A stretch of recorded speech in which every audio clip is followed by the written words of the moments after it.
A ver, ¿qué significa realmente ser católico hoy en día?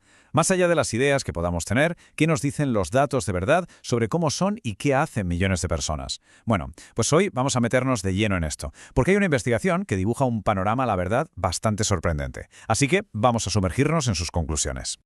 Vamos a empezar con una idea que yo creo casi todo el mundo da por sentada.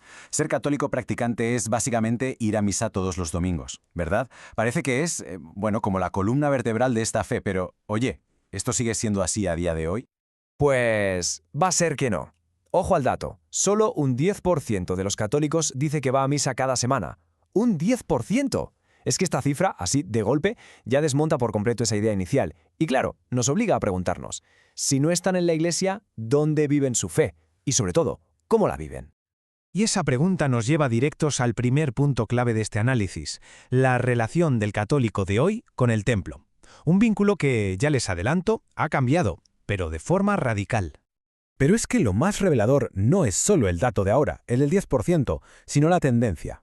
Fíjense, la asistencia ha caído casi a la mitad en apenas 20 años. Hemos pasado de un 18% a un 10%. Esto no es un cambio pequeño, ¿eh? Es, a todas luces, un abandono masivo de la práctica religiosa que gira en torno al templo. Vale, ¿y quiénes forman parte de ese 10% que sí va?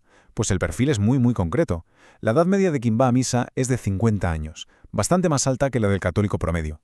¿Qué nos dice esto? Pues que las generaciones más jóvenes claramente no están siguiendo el mismo camino. Y otro dato, esta práctica está mucho más presente en las clases media y alta. Así que, la clave de todo esto es que para la inmensa mayoría, la iglesia ya no es ese sitio al que se va cada semana. Se ha convertido en un escenario para momentos muy puntuales. Bautizos, bodas, funerales, los grandes ritos de paso. Se va casi como un invitado, no como parte de una comunidad que se reúne cada domingo. Vale, si el catolicismo ya no es una religión de templo, ¿significa que la fe se ha esfumado? Pues aquí es donde la cosa se pone paradójica y la verdad fascinante. Vamos a ver ahora cómo se vive esa fe, pero fuera de los muros de la iglesia. Ya que es donde nos encontramos con la gran paradoja. Por un lado tenemos ese escaso 10% que va a misa, pero por otro, ojo, tenemos un impresionante 50% que reza a diario, y esto incluye a un 40% de los que nunca van a la iglesia. O sea, la práctica en el templo es bajísima, pero la devoción personal es altísima.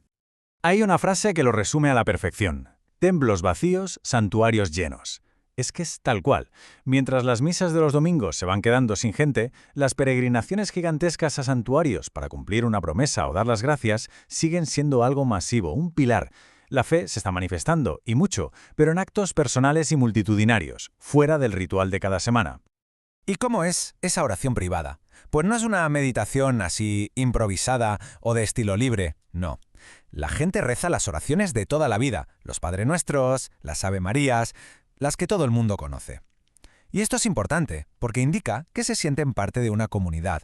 Rezan, sobre todo, para pedir algo, y lo hacen con una confianza enorme. Un 80% cree que sus oraciones son escuchadas. Claro, esta fe, tan personal y tan alejada de la iglesia como institución, nos lleva a la siguiente pregunta lógica. ¿En qué cree exactamente el católico de hoy? Y ya les aviso, no es un bloque de creencias uniforme, es más bien como un mosaico muy complejo. Este gráfico es que habla por sí solo. Fíjense, 3 de cada 4 católicos creen en el dogma central de la Eucaristía, en la presencia de Cristo. Es una cifra altísima. Pero, al mismo tiempo, solo un 14% cree que los curas pueden perdonar los pecados. O sea, se abraza un misterio divino, pero se rechaza de plano la estructura de la Iglesia para la penitencia. Y la cosa no acaba ahí. Junto a esos dogmas centrales conviven un montón de otras creencias. Los datos nos dicen que muchos católicos mezclan sin problemas conceptos como el karma o la reencarnación, creen en el poder curativo de las piedras o los árboles, o mantienen un vínculo muy fuerte con los muertos.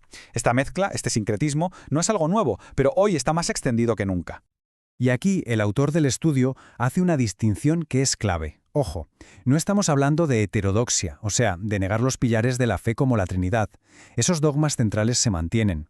De lo que hablamos es de heterogeneidad. ¿Qué quiere decir esto? Pues la capacidad de combinar ese núcleo de creencias con todo un abanico de otras ideas. Y claro, esta autonomía para creer se refleja también en el último punto que vamos a ver, la moral. ¿Qué pasa con las enseñanzas morales oficiales de la Iglesia?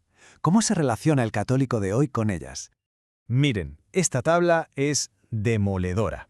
En un tema como el matrimonio homosexual, da prácticamente igual si hablamos con católicos que van a misa o con los que no. No hay casi diferencia. La mayoría lo aprueba, yendo totalmente en contra de la doctrina oficial. Y en otros temas como el aborto o la pena de muerte, las opiniones también se alejan muchísimo de lo que dice la Iglesia. Entonces, ¿cuál es la conclusión? Que la autoridad final en temas morales no es la Iglesia, es la conciencia de cada uno. Esto lo tienen clarísimo los que no van al templo, pero lo más sorprendente es que incluso la mitad de los que van a misa cada semana también piensan así, que su conciencia está por encima de todo. Llegados a este punto, podríamos pensar que esto es una crisis moderna, una ruptura total con el pasado. Pero, ¿y si no lo es? El análisis sugiere que en realidad esto es más bien la continuación de una forma de ser católico que tiene unas raíces históricas muy profundas. Si miramos atrás, este tipo de catolicismo popular siempre ha sido un poco así. Siempre ha mezclado creencias, nunca ha sido demasiado moralista o puritano, y en gran medida ha vivido un poco al margen del control del clero.